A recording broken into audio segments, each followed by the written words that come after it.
Donald Trump faces further charges in Mar-a-Lago documents inquiry.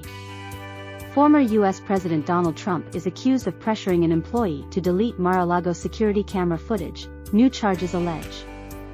In a revised indictment, Mr. Trump is charged with 3 new counts, 1 of willful retention of defense information and 2 of obstruction. An additional person, Mar-a-Lago staff member Carlos de Oliveira, has also been indicted in the case. Mr. de Oliveira is alleged to have asked what could be done to delete footage. Mr. Trump has pleaded not guilty alongside his close aide Walt Nauta, who also received 2 additional charges of obstruction on Thursday. The new court documents outline alleged efforts between Mr. Nauta and Mr. de Oliveira, the property manager at Mar-a-Lago, to obstruct the Justice Department's investigation. According to the new court documents, Mr. Nauta and Mr. de Oliveira conspired to delete footage from security cameras after the Department of Justice issued a subpoena asking for surveillance footage of the basement where it said confidential documents were held. In the court documents, Mr. de Oliveira is claimed to have texted another employee who was the Director of Information Technology that the boss wanted the server deleted. Ukraine war. Kyiv claims success as southern fighting intensifies. Ukraine's military says it has had success on one of the front lines in southeast Ukraine, as Western officials talk of a major thrust taking place. In a video published by President Zelensky, Ukrainian troops said they had taken the village of Staromayorsk. Earlier, Ukraine's military said it was solidifying positions it had reached in the same area, east of the city of Zaporizhia. Ukraine has not confirmed that it has beefed up its counteroffensive. But Russian President Vladimir Putin said Ukraine's attacks had significantly intensified. He told reporters in St. Petersburg they had had no success, all counteroffensive attempts were stopped, and the enemy was pushed back with high casualties.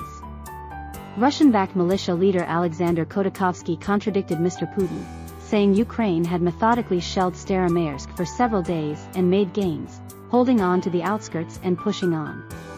Russian military blogger Wargonzo said the news was disturbing as Staromayorsk was a key Russian outpost on the front line in the southeastern region of Zaporizhia. Russia's war bloggers are considered an alternative source of information from the front line in the absence of official accounts.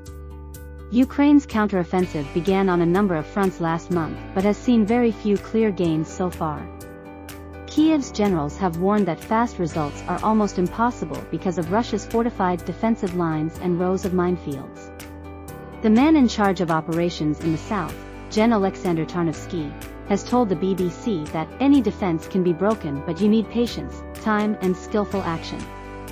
Niger coup.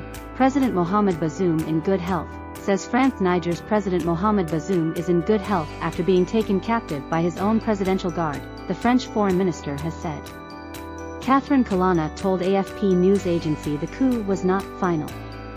She said Mr. Bazoum had spoken to Emmanuel Macron and added there was a way out for the coup plotters if they listened to the global community. On Thursday, coup supporters attacked the headquarters of the ousted president's party. They set it on fire, stoning and burning cars outside. The small group of arsonists had broken away from a larger show of support for the coup leaders outside Parliament, where Russian flags were on show. The army has now given its backing to the troops who detained Mr. Bazoum on Wednesday. Russia has joined other countries and the UN in calling for his release. The 64-year-old was elected as Niger's president 2 years ago, and has been a key Western ally in the fight against Islamist militants in West Africa. Niger coup makes a troubled region yet more fragile. The US and France, the former colonial power, both have military bases in the uranium-rich country, and have strongly condemned the coup. U.S. Secretary of State Antony Blinken called up Mr. Bazoum, promising Washington's unwavering support. The United Nations, UN, said it has suspended its humanitarian operations in Niger. It is unclear whether the coup was the reason behind the suspension. The UN has previously said more than 4 million people in Niger are in need of humanitarian assistance. On Thursday, UN Secretary-General Antonio Guterres demanded the release of Mr. Bazoum, immediately and unconditionally. Mr. Bazoum tweeted a defiant statement on Thursday morning: "The hard-won achievements will be safeguarded. All Nigerians who love democracy and freedom will see to it." His foreign minister has also been trying to rally support and urge